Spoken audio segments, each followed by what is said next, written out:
Dear colleagues, I do hope everybody here speaks English, so we will provide content in English, maybe some English-speaking participants will also join us. Welcome to Samarkand Tourism Forum platform. We are doing weekly webinars. It is already our 6th event, but we are doing also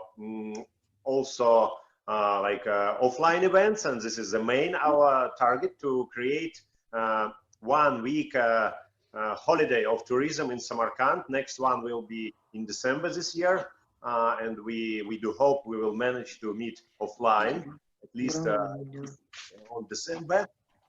My name is Michael Shamshidov. I'm one of the co-initiators of Samarkand Tourism Forum, and my partner Ravshan Turakulov, he's from Samarkand. He is a great tourism practitioner, and he will also help me to moderate or asking questions. So we decided, since last time, we decided to do it together with Ravshan, not me only. May I introduce you Sjannie Hulsman. She's our not only like a regular speaker and participant, but he is one of the main contributors of our event. In last January, she came to Samarkand and she provided great trainings for guides. We do hope Sjannie will stay with Samarkand Tourism Forum as a general partner for a long time. But now Sjannie is doing a great job preparing new practical content for us, because Sjannie is not only internationally recognized trainer and consultant for tourism, but she's also a practitioner of tourism. This is very important because her content is always full of practical advices, and it's not which was like taken somewhere in internet, but it's her own experience, because Sjannie is doing some startupping. Sjannie is creating a very interesting innovative product now. Not only Sjannie, but the whole team of EastguidesWest company, which Sjannie belongs to, and I'm proud to say I belong to EastguidesWest team as well. So Sjannie is working very hard last months to create e-course, which is a totally revolutionary new product in the market. It's not a webinar, it's an e-course where you can get like a sort of education in tourism, answering different questions and learning different things. Therefore, Sjannie is having lack of communication last time.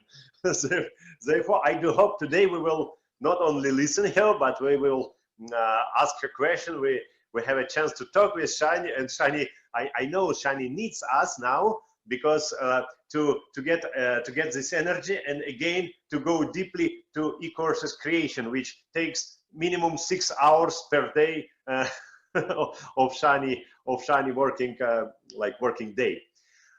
So I think that's it with the introduction. Again, thank you everybody who is attending us every Saturday. Be sure we will continue next until we can see each other offline.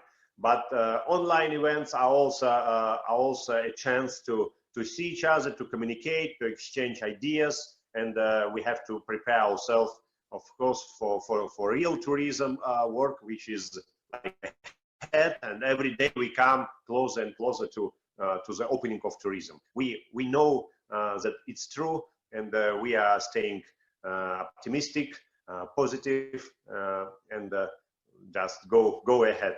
Sjannie, may I give a virtual floor to you? So please, the floor is yours. Thank you very much. Can everybody hear me? I hope so. So if you have thumbs up, that's fine. And I'm very happy to see you back again. It's really, thank you, Vasily. And it's really, really very nice to see you back, because it's true what Misha said.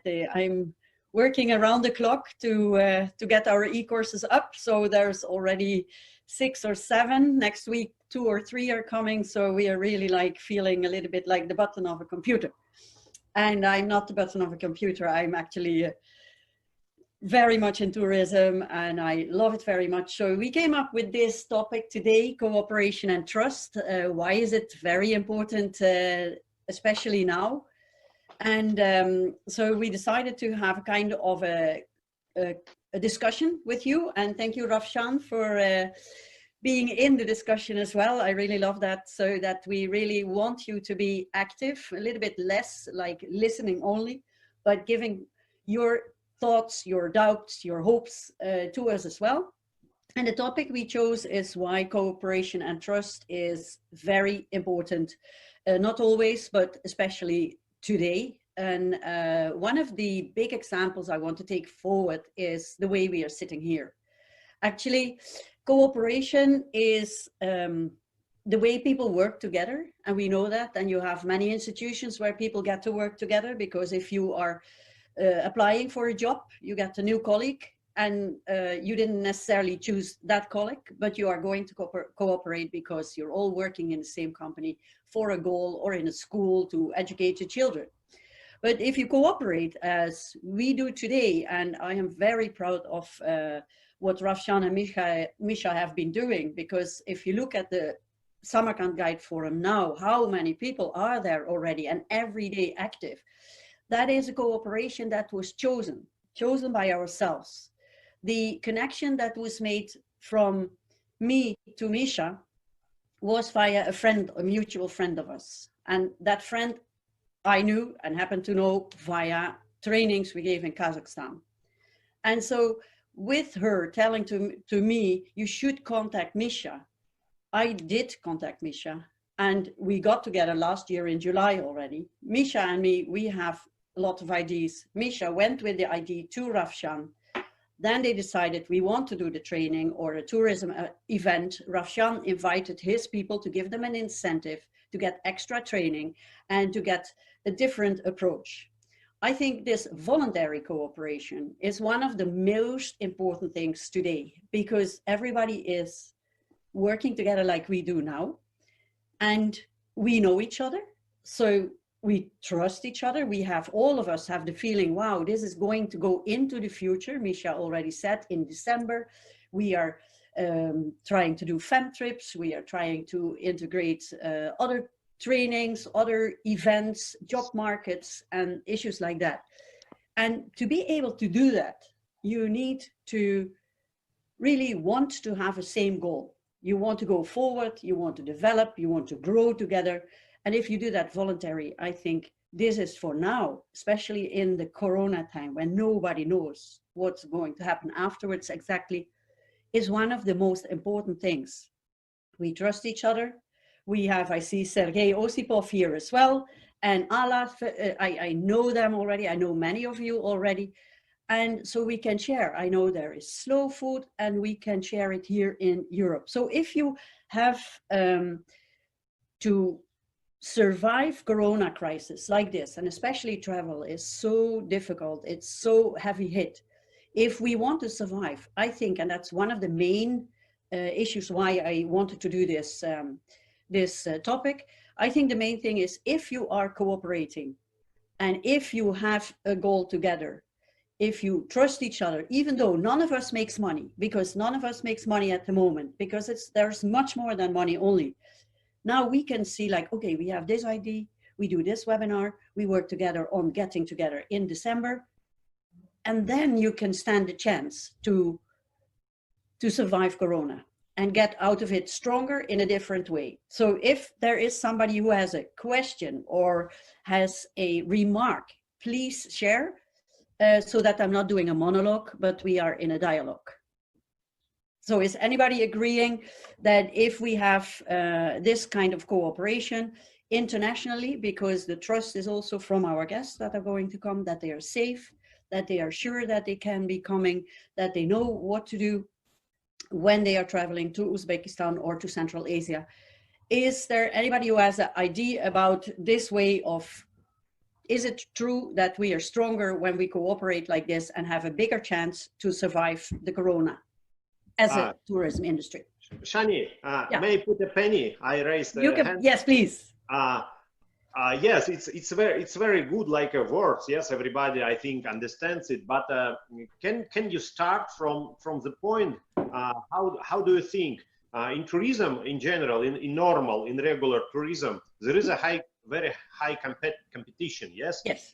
and usually people, especially in let's say like not networking cultures like Central Asia, because networking like an activity only started to be well understood in our region.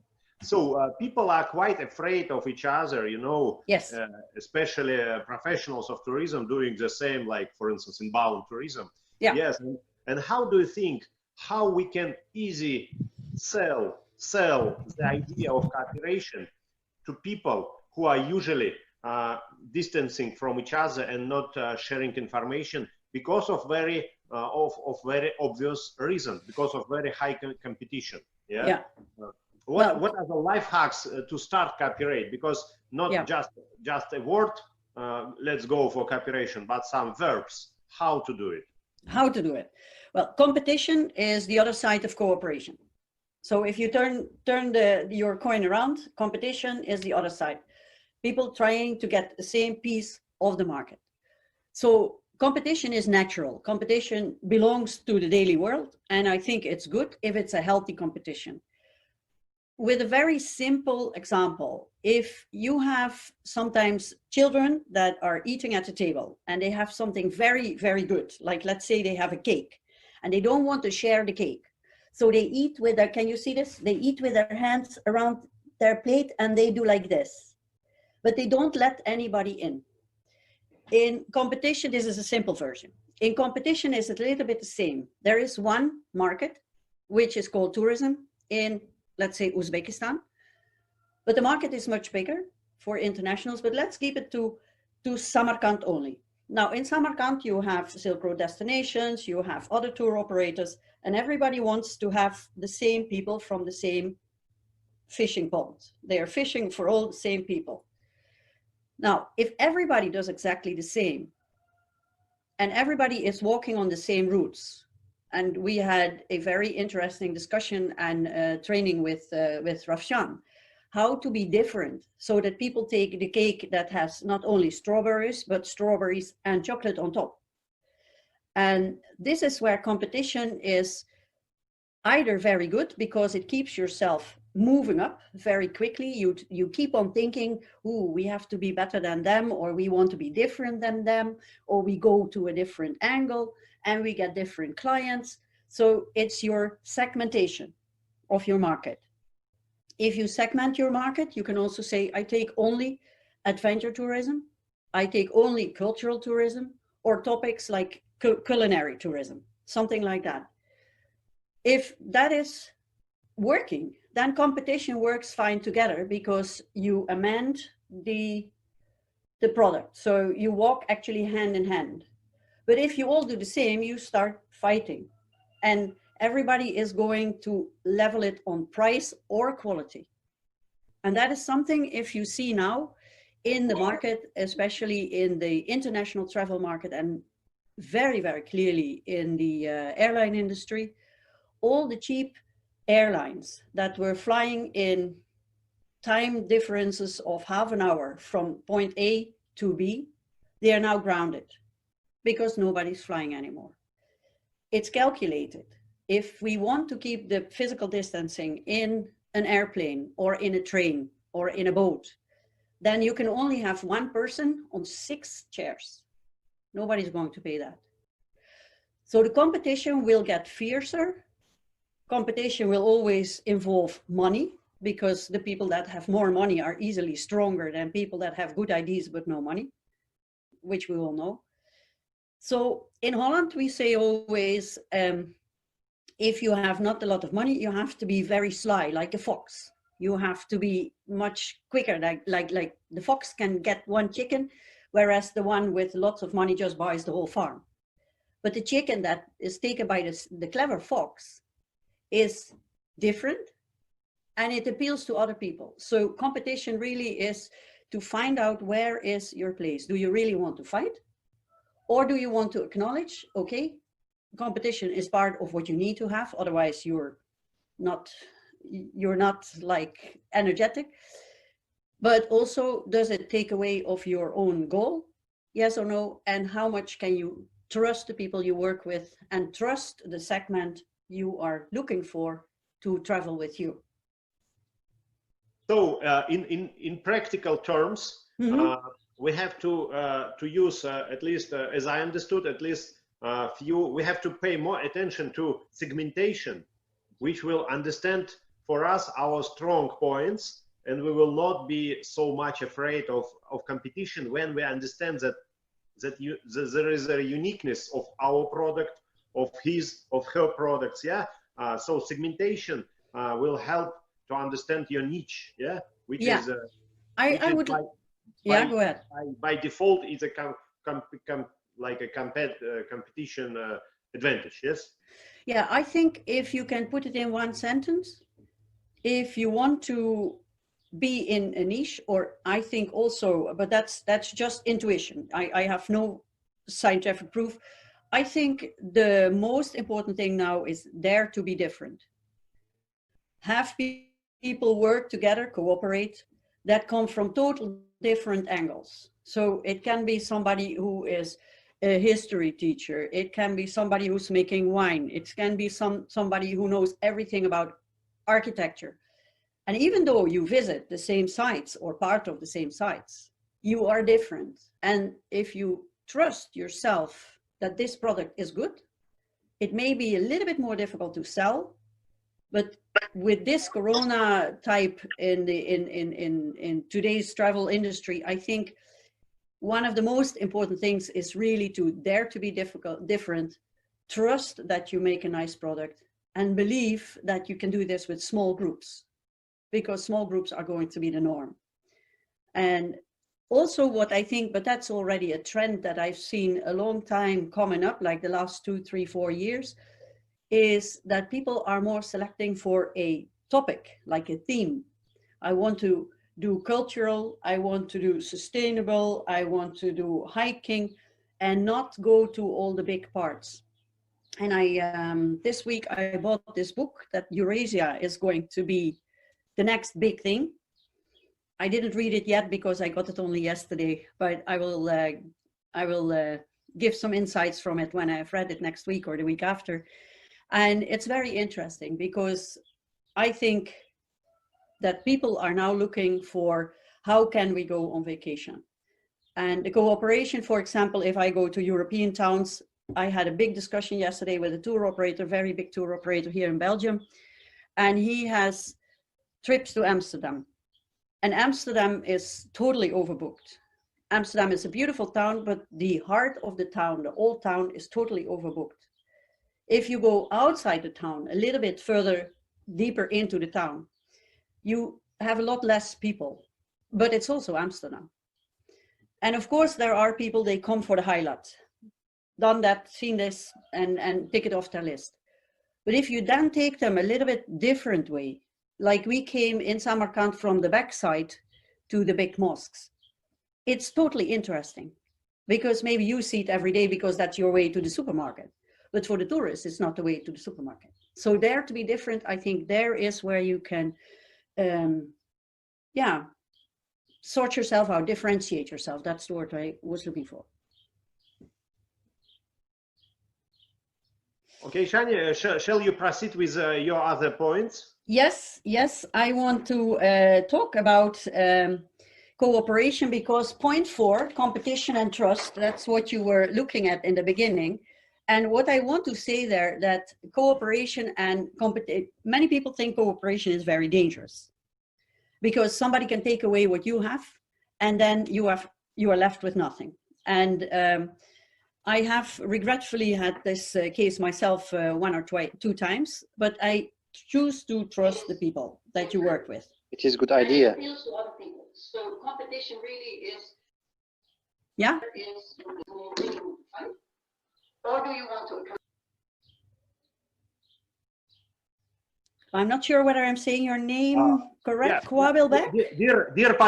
Dear participants, please use the hand raise to like to take attention of speaker, okay? And after you can ask your question, because now it was like a mess. No, but I also didn't hear the question, but I suppose somebody was asked something.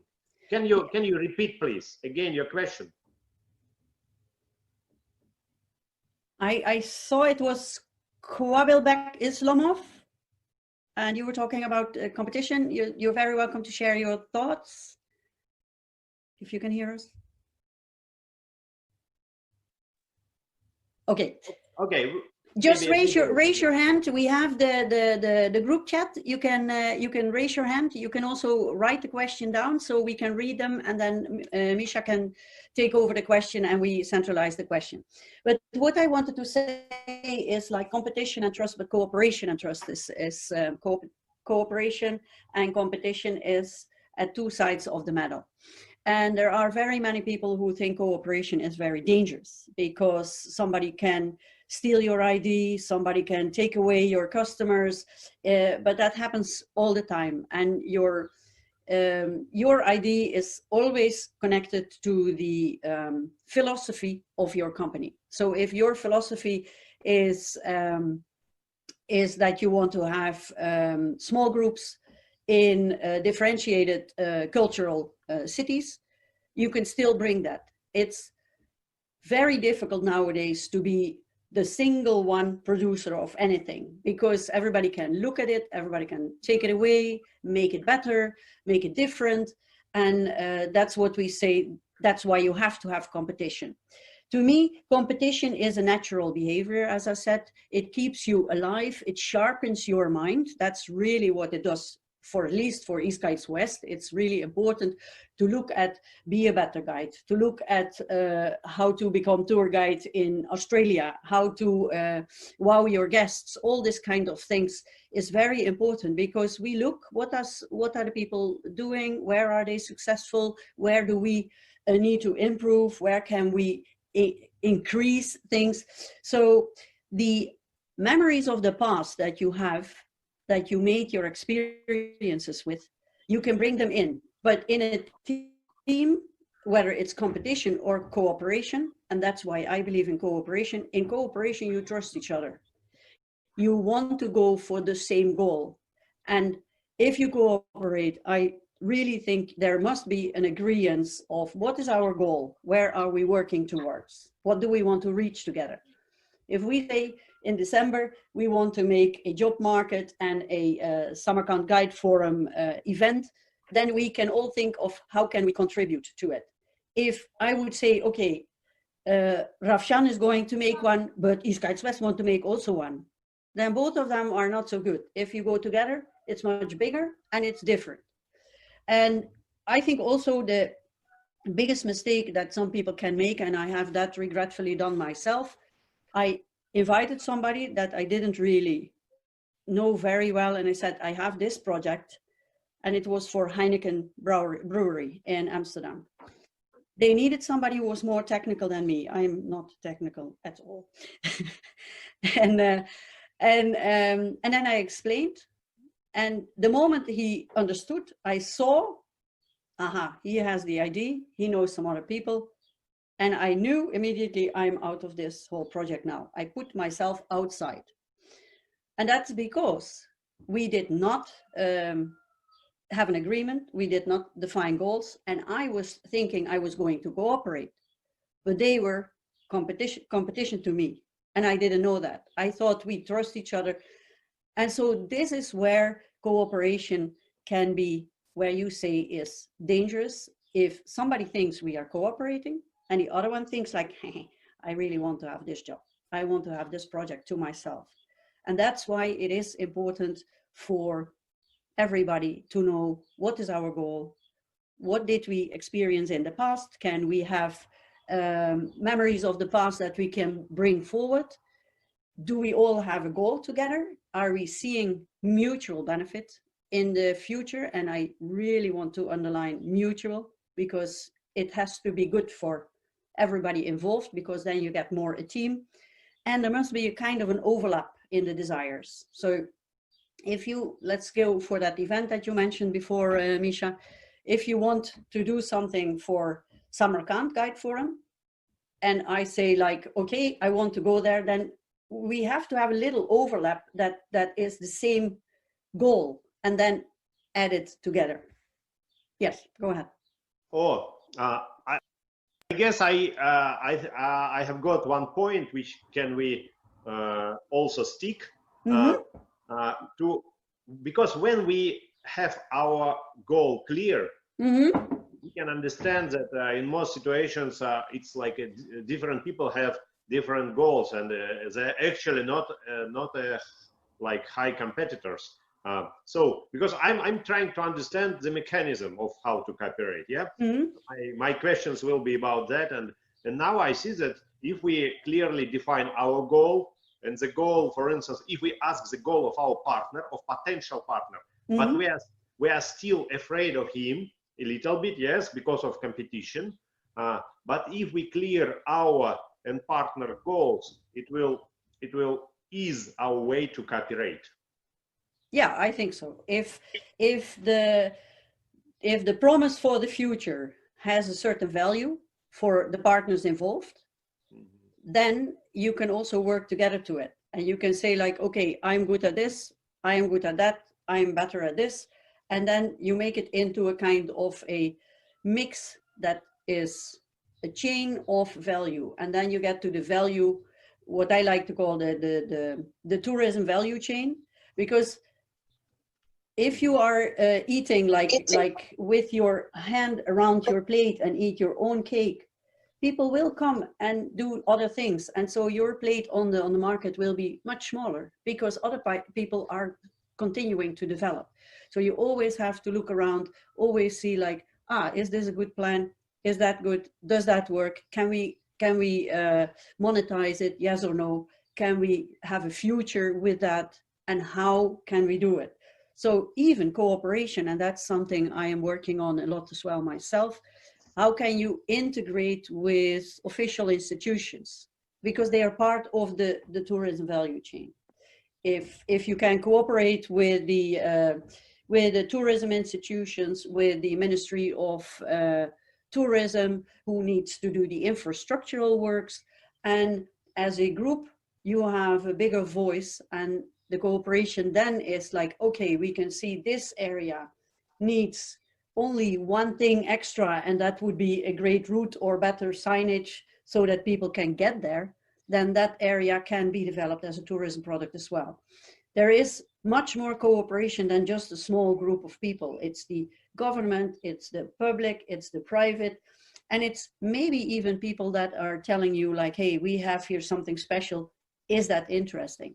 And then if it's not interesting, then you have at least tried and say no.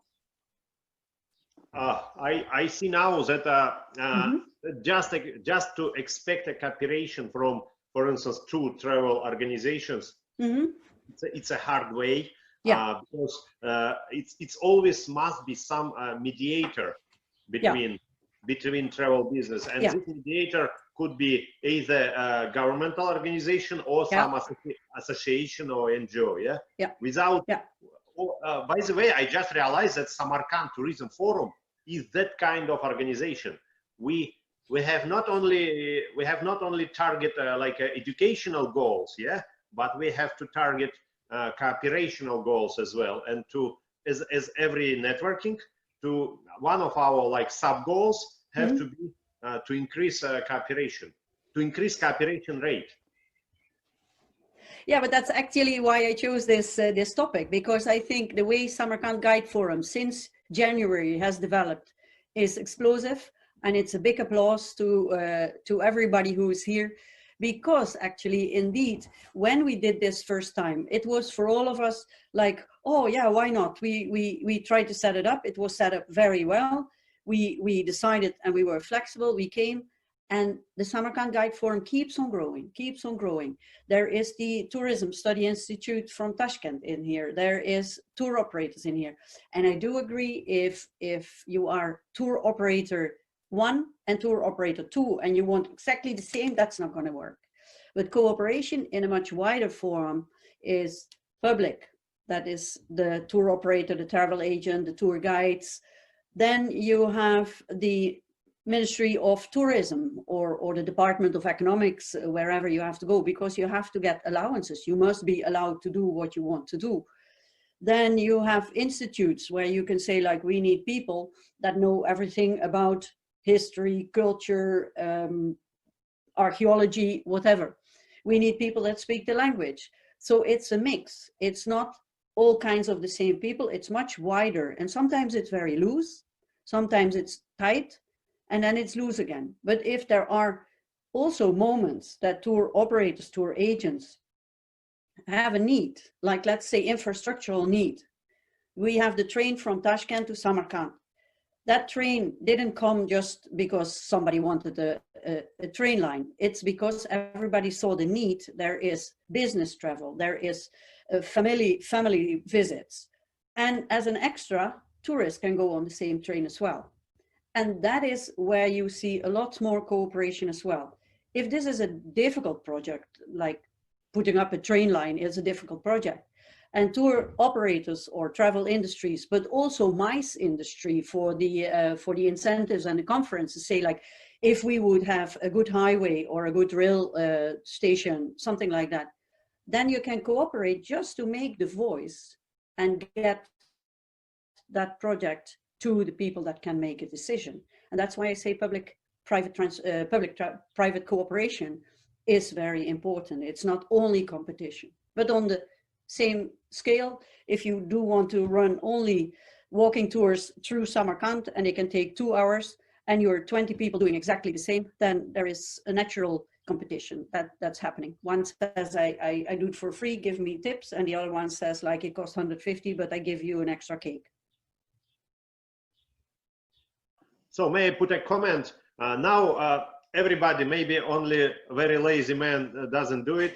For instance, in Uzbekistan, everybody speaks about private and public partnership, but very few are really do something, yeah, because people still don't possess skills how to cooperate. Yes, they have an incentive, yes, given from up or from down, yes, from market situation, from like some governmental policies. Everything now like pushes to cooperate between government and private sector. But in reality, cooperation is still very, very poor because we need this as a skill. Yeah, we have to train this skill of cooperation. Yeah, and cooperation is also something that I see very much in a very mature tourism market, which is the river cruising, of course. River cruising is very, very overbooked, or was, not anymore now, but was very overbooked. And people go to the same places all the time. And then it's a nice example because if you have a river, there is always the same towns along the river. You cannot suddenly put the river somewhere else and have another town on your itinerary. It's not possible. So if you do not cooperate, then the risk is that somebody with a lot of money, which happens in Europe, there's a company who has a lot of money, they put in many, many ships, they buy the docking stations, so other organizations are getting out, and they also give 3 for the price of 1. The moment you see this kind of marketing, get 2 free for 1 price, you know the market is cannibalizing itself.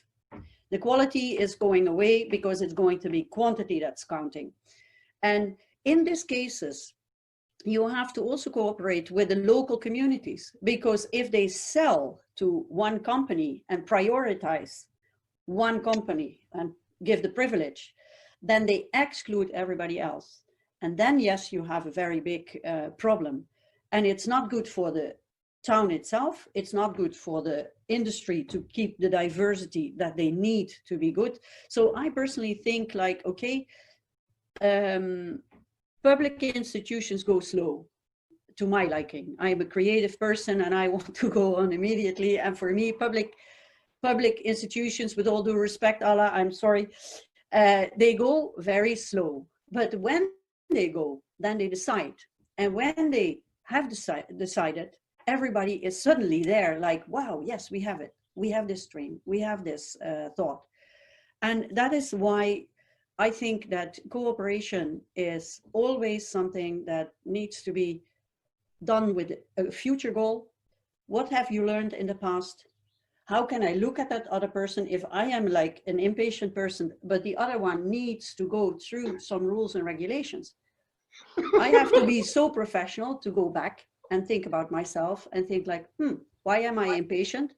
It's just because I want something, but it's not the I, it's the whole group that needs to want that future goal. And if that's well done, then of course, there is no way we cannot do it by ourselves. Уважаемые участники, пожалуйста, микрофоны выключаем. Слышно личку. Sorry, Russian class. I need Russian class. So we have to be one strong team, Nurov says. Yes, and I also think what is very often not really well seen, if you work together, and I have, as a consultant, I have been in very difficult situations in groups that didn't like each other. They had to cooperate, but they didn't like each other. They were at the same company, but the one wanted this and the other one wanted that. The most I learned is always from when I was uncomfortable and I felt like, go on, you know, everybody has these feelings once in a while. I taught myself to take it easy, write down, and also feel what I feel like. Why am I now getting angry at this person? Why do I want him to speed up? Why do I want to say this, but I don't say it because I would ruin my own reputation, something like that. And then when I go back and I have a little bit of reflection time, I can see like, this is interesting. He is sharpening my thoughts because he has to think of another angle. And I always do a game when I have guests on my cruise that are getting into a kind of a disagreement. I always ask them when it's really getting bad, then let me take this cup. So I hold this cup, I do an example, and I say, can you tell me factually, what do you see? So you can see here a kind of a picture, but you cannot see anything else. And so I ask this person, tell me exactly what you see. And now I can say to this person, you're totally wrong because it's not true what you're seeing because I see this. You see, but now I see the plane with the two dogs inside and you see this. So we're all right. And that's why I always take myself back and think about this exercise, because I can say I'm right and stick on it. But if I then turn the cup around, then I have to admit, yeah, he's right. He did see two little dogs in a flight. And that is where I think cooperation helps. If you don't understand what the topic is, or you feel like you're getting upset about it, take it back to yourself. Don't immediately point your finger there, because there's 5 fingers pointing to you. And there is a way that you say, okay, I don't get this point. I want to think about it. Let me come back to you, because that is much more professional. It gives also the other one respect, because he says like, well, she dares to say that she doesn't understand. And so very often after the meeting or after this kind of happenings, somebody comes to that person and says like, hey, I just wanted to say to you that I meant, and then you get an explanation and you get it a little bit on one-on-one.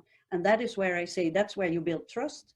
That's where cooperation really starts. And sometimes a little bit of friction is needed to get a real good team. And that's what you want to be, because now with the corona in the travel, everybody is still talking about whatever, and we all speculate. But I really do think that cooperation and getting creative ideas about how to travel with people, how to work in your local town in the beginning, maybe like regional, international at the second step, and then only long haul, but then you have been training yourselves. And I think it is really an exercise everybody needs to do.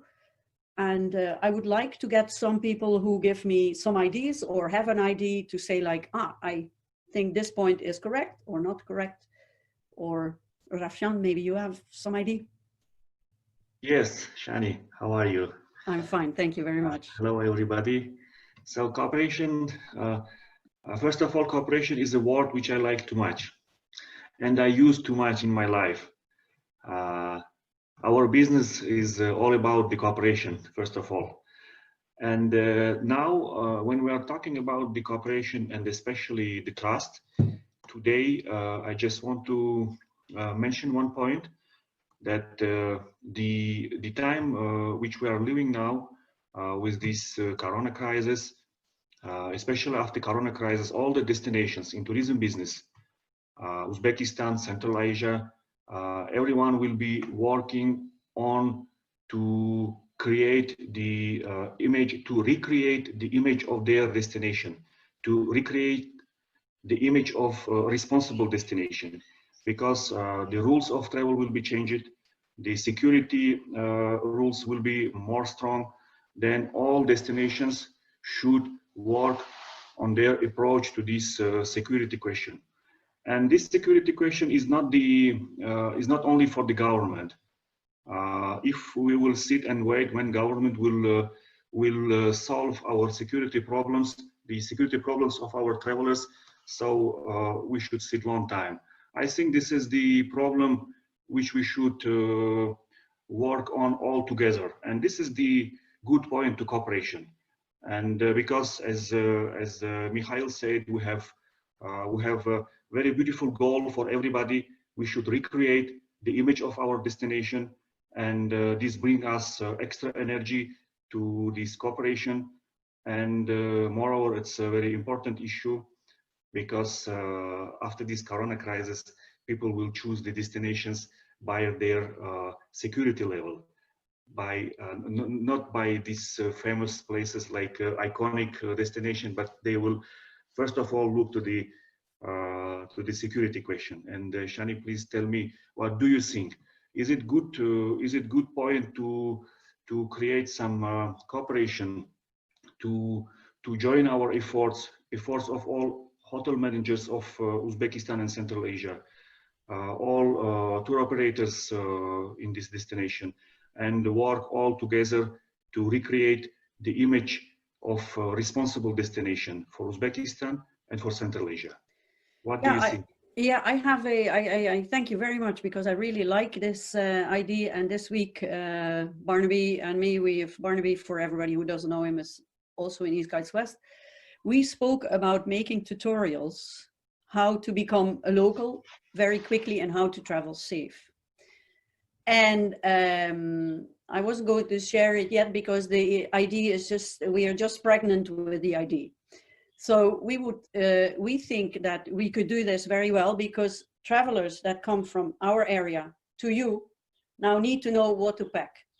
In the course I have developed with how to stay healthy on tour, I pack in the video very quickly what I have in my backpack always as a first aid. I can show how small it is. It's by chance just standing next to me. It's always this little pack, and it has everything in it that I bring on my tours. So it has gloves and a little scissors, and it has plasters and all this stuff, and alcoholic wipes and stuff like this. So I have it on the video in that course. But now with Corona, I think only like I see Kibble with his mouth mask, and there is even a mouth mask in here as well, to make animation together. What does Uzbekistan government say that you have to do? What do we tell the people, how they can fly, how they can travel, all this kind of things. And I think that's a very interesting exercise to do together, because then in 5 minutes people get on the Silk Road destination, kind of how to travel with Silk Road destination now, and you have this little video or an animation, something like that. And that's what I think would help people to feel sure to come again, and also tell you that you are secured, because the insurance you have now in the future, and everybody else also, the insurance, the travel insurance already say we are not going to pay for if you get Corona, if you travel by yourself. You have to sign that you are taking all the responsibility to get your travel there. So cooperating with the destination and the providing country, the outbound country, that would be, I think, one of the first things we should be able to do, or could be able to do. Any ideas on this? Yeah, I have raised hand. Sjannie, I think we have got one very important point now, because you know, before we were looking from the perspective of insiders, of industry insiders. Yes, we are all inside. We are like industry professionals, and we were looking for cooperation options inside our inside our industry. Yeah, let's cooperate with government. It was, by the way, it was very nice point of yours that you have reminded us that we have to cooperate with local communities as well. Now it's an essential. Yeah, without it, so no way to do tourism anymore, because now responsible and sustainable tourism will be like number one. There were different points, there were different comments about this on previous on our previous webinars, yes, especially from Alla Perisolova. So, but what I want to add now is that without cooperation with our guests, it's not possible, because we can agree inside. Yes, we can agree with government, we can agree with locals. Yes, but we have also to cooperate with our guests. And maybe many people can say now, but we always cooperate, we all open for our guests. No, I don't think it's like this.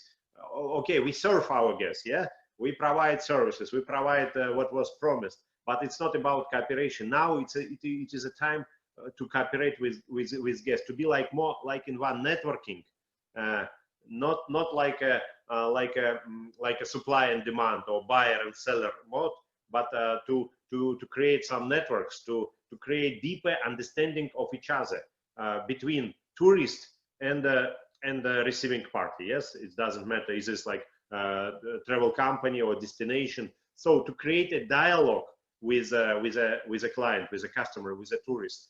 So this is like fourth important element of cooperation, because without this one point, all three are useless. Yeah, I finish. Sjannie, we don't listen to you. Please on your microphone. What I wanted to say, that's also the last point that I wrote. Why cooperation?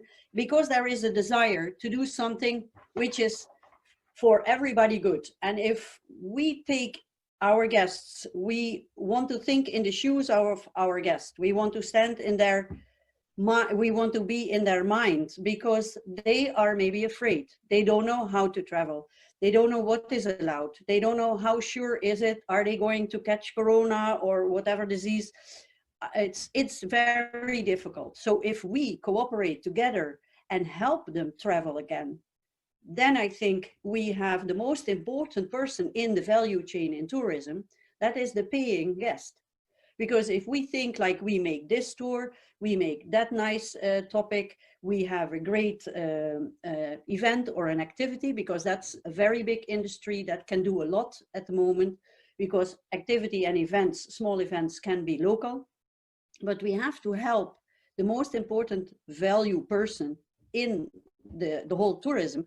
That's the guest who pays for our service, who wants to come and visit us.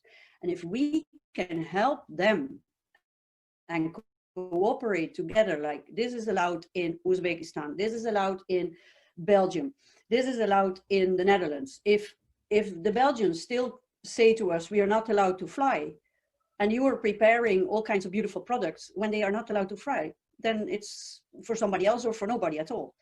And this is how we need to think, not what we want to show them or what we want to do for them, but we need to also think like, what do they need from us to be able to do it? And that's a cooperation where the inbound and outbound tourism industry, I think, should work together for two reasons. One is we want to make sure that people feel safe, that they want to come, and that they also spread the word that it's really good. And the other reason is because when you are living in a certain country, whether it's in Uzbekistan or in Belgium, you see the same thing all the time. But if you come and visit, then you suddenly see like, wow, that's interesting. I didn't know they do this.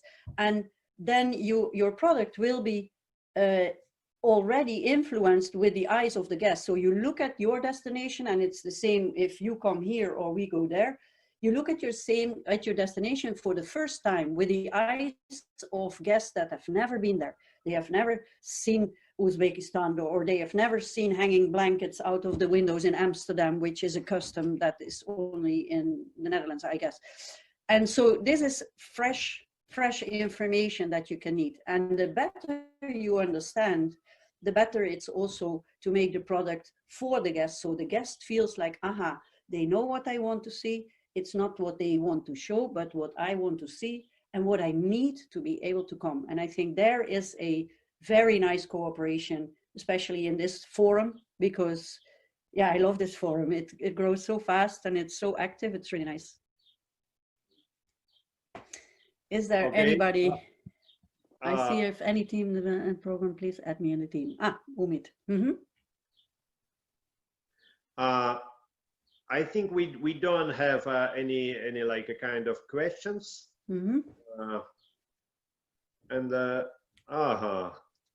Yeah, by the way, my neighbor Alek is here. Hi Alek. And he says that he's not in tourism actually, like a industry professional, but he's doing many stuff. He is doing like photography, documentary photography, and he's traveling actively. So nice to see that people like from outside the industry are joining us. This is also an indication of some cooperation. Thank you, Alek, for joining. But I have another point, Sjannie. It's like a question to you, because you are the person who can answer now to that question. Can you repeat that question, because your connection was a little bit garbled for a second. Sorry. Again, no, I still didn't ask my question. Oh, okay, okay. I start now. So now we have four components of cooperation. It's government, it's business, it's local community, and it's guests. So we decided that we have to cooperate, but on behalf of Western people, Western individuals. Yeah. So can you say us, or maybe somebody can also add a penny, like a comment. Can you say us, Sjannie, are you ready to cooperate with us? But not you are like a trainer, like a consultant, like our fan of Central Asia, but like a traveler with a limited budget. Of course. After all that suffering that you undergo last month, when you decide to travel again and you have some limited budget, will you compromise some faults that we actually do, because we are not very strong in service, because we are just emerging destinations? Yeah, we still have a lot of faults in our tour product, let's say. So are you going to cooperate with us, and how do you think? Is this like do you need to compromise, or maybe compromise is not a good word? I don't like it. Yeah, compromise, it's always leads to some bigger problems. Yes, but how are you going to cooperate with us as a customer, as a guest, as a traveler? Well, it's actually, I can take an example from your neighbor country with Kyrgyzstan. Kyrgyzstan has no money also, and they had the money not 2 years ago. 2 years ago either. And what we did there, they said to me, can you make a fam trip invite some people that know about tourism and hospitality?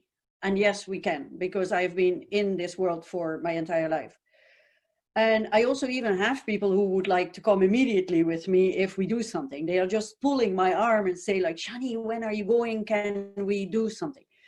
If we would do a fam trip, and which we did in Kyrgyzstan, and it was really very remarkable, but I was really very happy. I didn't have important tour operators with me because there were some major issues that didn't work well. But it was very, very helpful. We paid everything ourselves. We got food, and I know from Sergei we get wine now in Uzbekistan, so that's already a big thing. And we then promised them, if you organize the fam trip so that you make the routing, we come with you. We were with 4 people from Europe. We had wanted more, but in the end I was happy we didn't have more, because there were some real issues. And after that, I wrote day by day how I would like it together with my colleagues. One of my friends has been in the hotel business and still is for 30 years. And if you look at everything, then it's going to be too much. But if you ask like this, like how to develop a product and do it the way we did it with Kyrgyzstan, because we're still talking with Kyrgyzstan a lot as well, and we are going to cooperate, or we are cooperating already with them also. Then we just came, we paid our own ticket. That is going to be much more expensive, but we never wanted money for that. We just wanted to build the relationship, and we wanted to see what is going on. Is it something that has future potential, yes or no? And can we do this together? How can we do it together? And that's something that we are still now working on. And I think that's a fantastic way, because that's the heart of how I like to travel, to discover things, to learn things. If there's a mistake, I like it. And if it's easy to think like, okay, straighten it in the mindset of your guests, because the guests want different things. For example, I always find that people need to eat too much. They eat breakfast and lunch and evening, and it's every 3 hours you have to sit at the table. Personally, I would never do that. When I travel personally, I skip lunch, I just take an apple and that's it. But if you look at the Western mindset and you have products that you think like this could be working, this would be nice, but are we checking it with the right people? And you have 2 or 3 people coming, willing to pay, able to pay for themselves. I'd love to do it. I'm the first one to hop in the plane to do this. No, it's really because I think that's the way to start cooperation. That's the way to start to see like, hey, where is the 10 trends going? What is what people like to see? Is this valuable? Does it need a little bit of a twist? Yes or no? For example, something very basic. I will do one day a toilet training for free on the e-course, because there is restrooms all over the world. Everybody needs to go to the toilet, but some people, they cannot use the nature toilet, as I call them, because they have this shame. Other people have physical problems to do this, and so on. And so it's really from the bottom to the top where you go, and then you straighten out your line of thinking. And very often you find like, okay, if you take out one part, the day is perfect. But if you keep that part in, then the day is cramped and the pacing is not good. People have to rush. The tour guide has to rush the people, which is the worst thing ever. And yeah, I think cooperation with this, also talking we were in Talas region. We went to the regional tourism department to ask what is available, what are the plans for the future. And they say, well, they plan a kind of a new infrastructure for smaller hotels, and that's community-based hotels. If you can teach these people how to keep, especially now after Corona, the security and the cleanliness of the hotels according to the Western expectations, because if in Talas region they say this is the way we want it, but the Western people get totally different views of that, then you're still shooting next to the goal. And so this is where we think of how to develop. It's not necessary in the tour operator, but it's on the value chain. If you have a small little place which is nice, or a yurt which is very interesting for Western people, and they get camel milk or whatever milk which we don't get here at all, are they drinking from a clean cup? Yes or no? Are the people feeling safe to drink it? You say it's safe, we all drink it, but it's not about us. Do we think it's safe? No, it's about the guest. Does the guest think this is safe for me? Do I want to do this? And that's, of course, I would immediately hop in the plane and come and try out products and test them. And if we have people that want to join, well, if we are clear in it and say, well, you can come and join, but you have to pay your own ticket and they take care of our food and drink, then they can say yes or no. Okay, thank you, Sjannie. We have two questions. Do you see them? First one is from Alla Perisolova former director of UNWTO Silk Road program. What could be one practical step to raise the level of cooperation in the private sector in Uzbekistan? I think, Rafshan, that's more a question for you. What do you think? Maybe. I was reading the question of Allah. You hear me? I was reading the question of Allah, and I immediately again think about Samarkand Tourism Forum. Samarkand Tourism Forum itself is a good example of cooperation of tourism experts in Uzbekistan. Then, since this Corona crisis, and since we passed it to the webinars between the experts of Central Asia, if we want to look behind to our past webinars, so since already more than 2 months, we met many people from Uzbekistan, from all over the Central Asia, and the topics we discussed on this Samarkand Tourism Forum platform was really interesting and really helpful for us, for experts, and we exchanged the ideas, we exchanged the experiences, and for the moment I can say that Samarkand Tourism Forum is a good example for this private sector cooperation inside of the private sector. Alla Perisolova, are you satisfied with that answer? Well, I will put on my video for a second, because I'm in the kitchen. It's lunchtime here in Madrid, and also I don't have great connection right now, as far as everybody is on the internet. So I will disconnect myself.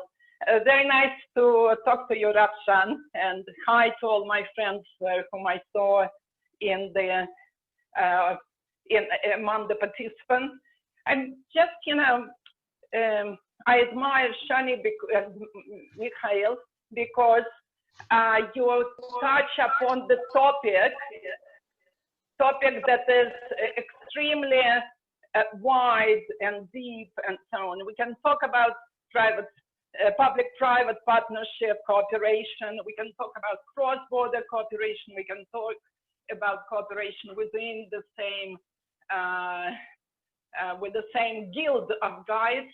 We can talk about cooperation between the guides and the hotels.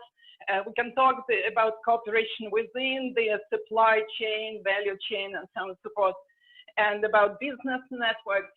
But I think, you know, it's very important to move from discussion to a practical exercise.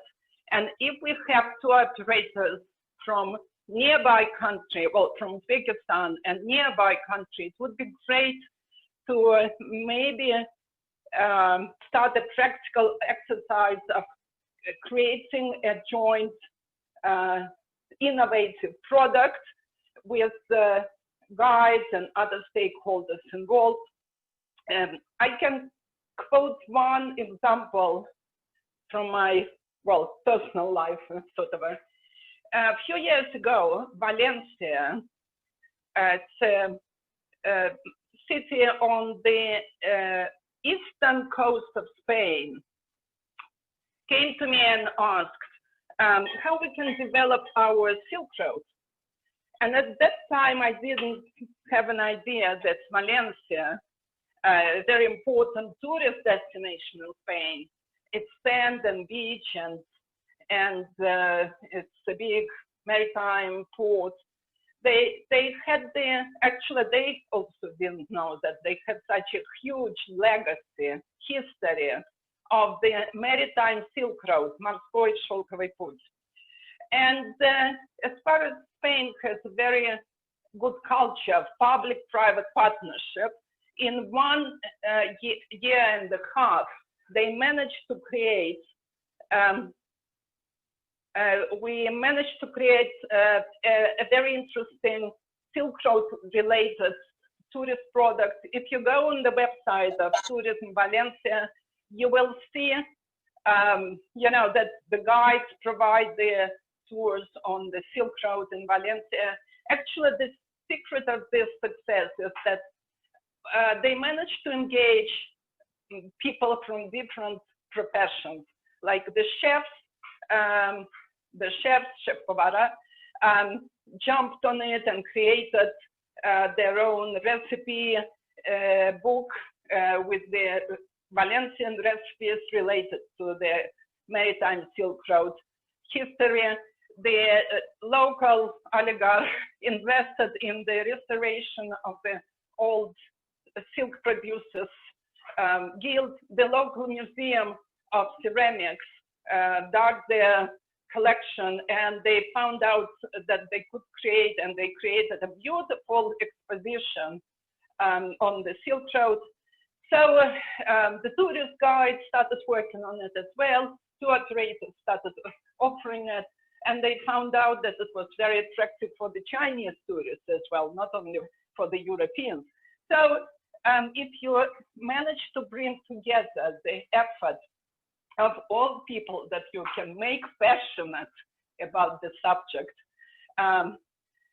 you can do a lot of very interesting. This is just an example. I think it's important to go from theory to the practical exercise, and I'm happy to hear that I saw one of the notes here that you are already cooperating across 3 countries. Well, one thing is cross-border farm trip. Another thing is trying to maybe to create the innovative product, because that will be innovative products with a strong focus on responsible and sustainable tourism. And that will be targeting the segment of the responsible tourists around the world. That will be a very important positioning after COVID. And about trust, I think, one of the ways to maintain trust with your partners now is to talk to them a lot on the private level, to ask about their families, to ask, how would I say, to ask them how they go through the self-isolation in Europe. Can you hear me? Because I'm losing my. Yes, Alla, we can yes. hear you. Ah, okay. Because my connection is very low right now. So that will be, and also it's important to talk to your partners abroad what in your country you are doing to provide low risk sanitary conditions in the future. Actually, Spain was the first country that developed new sanitary protocols for 21 subsector of tourism, and they published 12 of them. And one of the protocols is for the guides. You can find that on I can put a link later, on the forum page. It's all in Spanish for the moment, but many countries are looking at these protocols, and Spanish Institute of Quality in Tourism is taken into ISO, Международная организация по стандартизации, where they actually were the initiators many years ago of the ISO technical committee, which is called TC 228 on tourism and related services, which works on the international, globally approved and globally accepted standards in tourism. I can go on and on and on, but I think intra-regional cooperation right now is vital. Just cooperating with your neighbors, and also focusing on the intra-regional tourism, not only looking at your normal target markets, but also for the people in the region that can be your potential travelers while Europe and most of the Asian countries are locked down. That's my idea, but cooperation actually means taking joint operations, совместные операции. So it's time for cooperating. Thank you. Thank you, Alla. Thank you so much. Especially last point. I really love it because it's about some action, some verb. Cooperation is like taking some operation together. Yeah. So I think you have answered your question about the very first step, a practical step. What we can do, we have to practice cooperation by taking some actions together. Yeah, and doing some operation together. At least now there is no operation on the level of inbound tourism, but there could be some opportunities for cooperation in domestic tourism. Yeah, in regional tourism next. And Sjannie.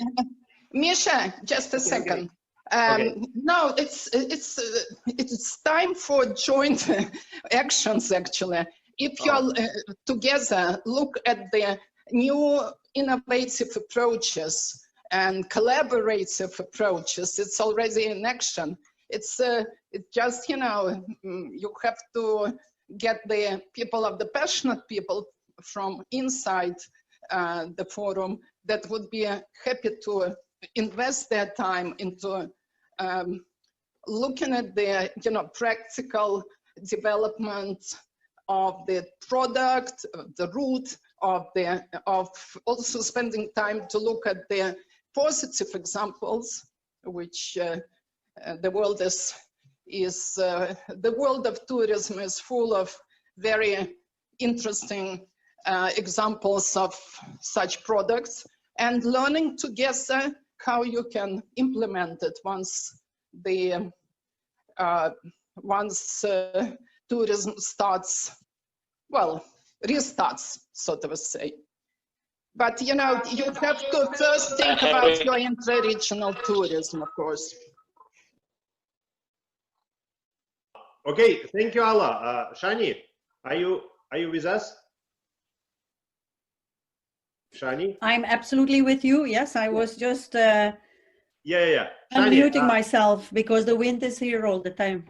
Yeah. Sjannie, please look to the chat. There is one very big comment. Yeah. Long comment from Camila. I think you are only who can answer it because you are the same, like you are MBA in tourism, and as far as I know, Camila also is going to become MBA or maybe even PhD in. Yeah, good. Yeah.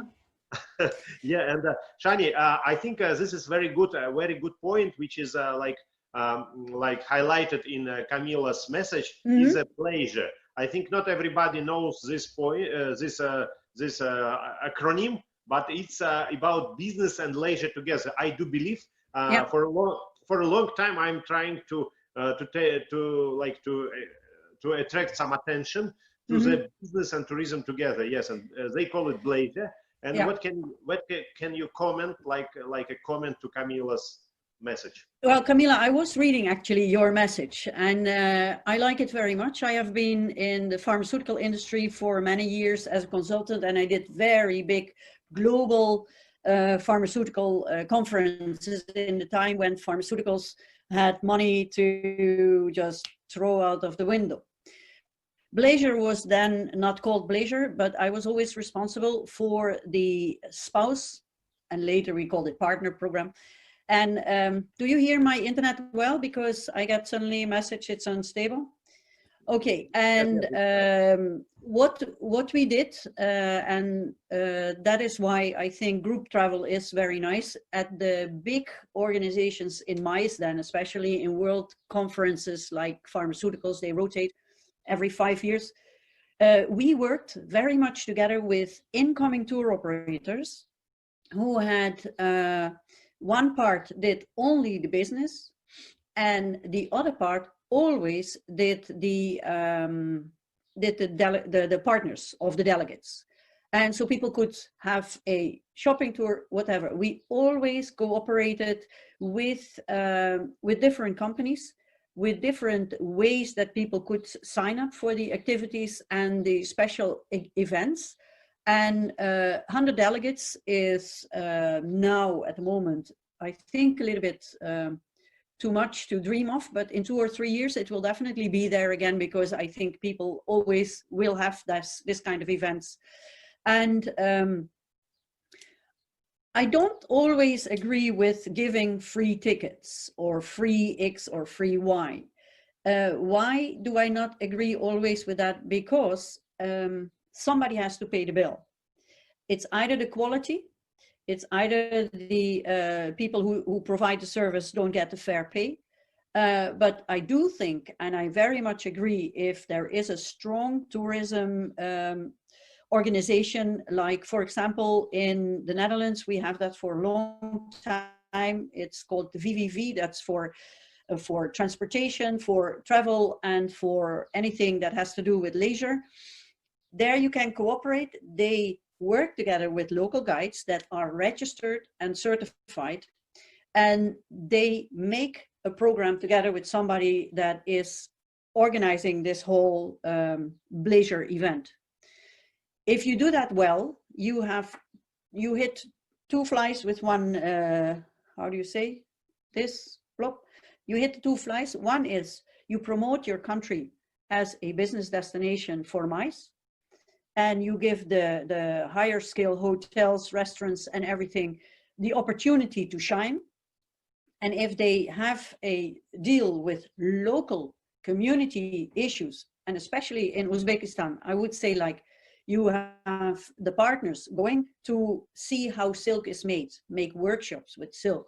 So the community has a benefit.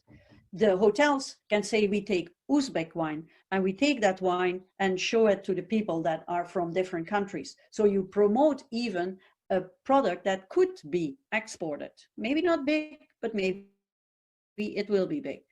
And so I think the leisure is something that you can do very well. First of all, most of these people that come to events and MICE conferences, they're not people that need things for free. You have to dare to think in people that do want to have a quality, that can pay a bill. If you are working for backpack travelers, we call them drifters, that live on 10 euros a day, that's fine, but it's not necessary in MICE organizations, because very often you don't need to have like 1,000 or 2,000 euro tickets on there, but you can have very nice programs to involve the partners to actually, what Allah has done in Iran, in Tehran, we have this pre and post conference small trips, 3 days. Then the people travel to, for example, it was in Iran, you could sign up for Isfahan, you could sign up to another region, and then you have 2 or 3 days where people can sign up. Okay, I want to see this country, now I'm there, now I want to see it. And this is also a part. So you have a pre or a post, 2 or 3 days, and you have the daily activities for the ladies or the gentlemen who are traveling with their partner. While the partner is working at the conference, the partner is going on daily excursions. And I think if you have these products ready, Camilla, and whole of Uzbekistan, the whole region, I think that is a very big chance to do so. And I would very much applaud it and promote it also if I were you.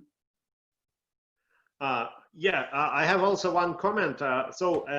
What you say, Sjannie, it's about like organized tourism. Yes, it's more, it sounds like a MICE, but leisure also means a big volume of people, of individuals who go to the place where it's like not very expensive to live, and there is a good food, good people around, and they can just distantly work, because now we know there is a huge number of freelancers everywhere, and after coronavirus the number will be even bigger. And as I understand, leisure people, leisure tourists, or leisure visitors, better say like this.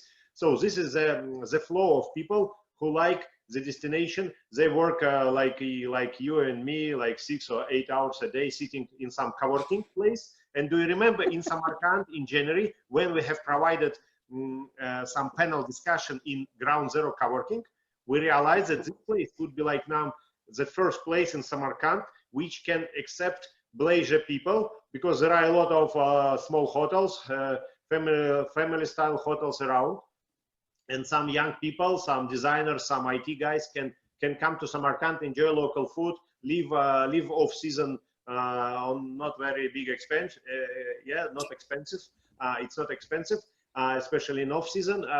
So this is like a kind of bleisure. And I think now Central Asian countries have destinations, have a chance to attract more people like this, because we are not overcrowded, not very expensive inside.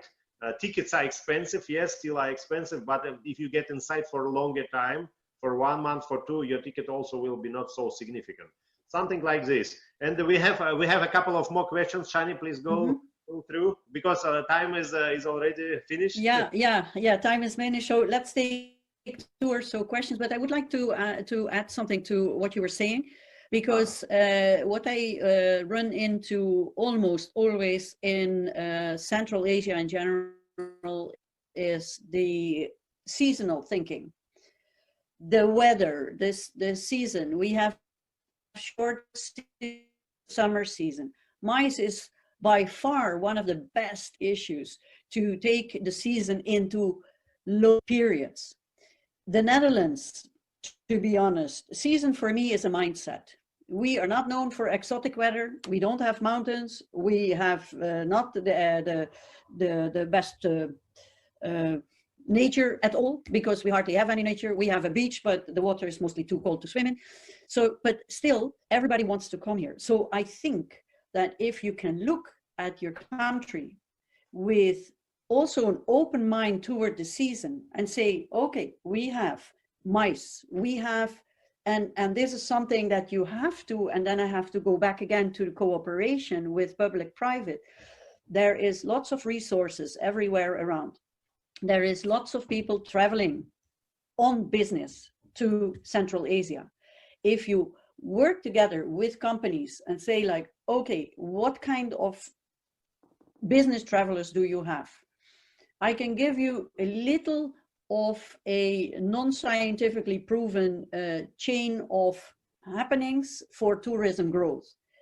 If the cargo is coming and you have the Silk Road, we talk about Silk Road a lot. There is the railway from Beijing to Rotterdam, 12,000 kilometers. It has cargo on it. If cargo is growing, more business people are coming. When more business people come and they see like, hey, this is a nice town, I would like to see a little bit more of this place, they bring later on their friends. It's very small, but you can see when cargo grows, 5-6 years later, tourism is suddenly also coming. It's a little bit like going equal, but in a time lapse. And I personally think that if you get away and out of the thought like it is seasonal. In January, it was snowing in Samarkand. So what? It's snowing in Samarkand, perfect. And if you dare to think in that way and say like, okay, this is off season, so it's not so busy, it's very safe. And what is definitely very important, that I like the word that Ala used for protocols for safety. I think spreading the tourism over the time is also leveling out your occupancy rates, whether it's hotel, whether it's guides you need, whether it's travel in the country. And in Europe, everybody travels everywhere. If it's raining, it's raining. If it's snowing, it's snowing. And yes, you have plan B. If it's raining cats and dogs, you don't want to stand outside with your cats all the time, and it's different. But you plan for it. You know what November looks like normally, and you know what July looks like normally. So you can also design for the season. And in October, you have the wines. In March, you get suddenly the nice fields again. This is all things that I think will integrate everybody, and cooperating with MICE institutions, so that's corporate companies, but also with the government. I think that's one of the messages that we need to do. Think outside the box, and think like, these have a say in it, these have a say in it, and we want to have a full product where we can travel on. may I just add a little bit to what Sjannie said, because Sjannie touched upon a very important thing of seasonality, which actually doesn't exist if you manage it properly. But one more interesting thing, well, Uzbekistan is quite an important transit point to Asia and so on and so forth. And it would be great if the travel industry lobby and work together with the airline to provide the stopovers in, like, you know, the taste of Samarkand, the taste of Tashkent, like Qatar Airways did. You know, I made a fantastic stopover in Doha last year, and there was a program, I think it's still on, Discover Qatar. When you travel on Qatar Airways, you're entitled to a 5-star hotel reservation for $20 only overnight, and you can stay for a few days and discover Qatar either on your own or use very discounted tours around Doha and beyond. And it's a fantastic program that actually brought a lot of tourists to Qatar. And it was all cooperation of the Qatar Tourism Board and Qatar Airways. So that's one of the really good practices to lobby together or work together with your airline. Thank you. Yeah, thank you, Alla, because you have touched very important part of tourism, which is usually like not mentioned, stopover. And I do agree with you that stopover is a child of cooperation, because without cooperation, at least with airline, yeah, with some local tourism authority and with local business, you will never attract enough stopover tourists. I think everybody understands what stopover means. Ребята, stopover — это когда просто турист летит, допустим, из Дели в Лондон через Ташкент узбекскими авиалиниями, останавливается там. Stopover — это, кажется, 24 там или до 72 часов. Это зависит от политики авиакомпании, но ты можешь без влияния на цену билета остановиться и провести вот в этой дестинации там какое-то время, да. And this is a very good example of cooperation in tourism. Sjannie, there is one more question, or I don't know, comment from Umid about some obstacles for cooperation. I will say my opinion, and after you, Sjannie. But Umid, I think obstacles for cooperation could be only here in our heads, because who can bring an obstacle to your desire to cooperate with me, or to my desire to cooperate with you? Only our inner cockroaches, like we say in Russian, наши тараканы. So what else? Sjannie, what is your opinion about what kind of obstacles we could have, we could face on our way to establish bigger and better and more efficient cooperation? I think obstacles for cooperation are also very often in the mind. Because, as I say in the beginning, when I started to work as a consultant, I felt like I'm totally not agreeing with this, or I don't want that, or I'm afraid somebody steals my idea away. And sometimes I have this problem, you know. And but the obstacle for cooperation is to really open your own mind and ask yourself, why am I afraid to work together with this person? What is it that makes me uncomfortable?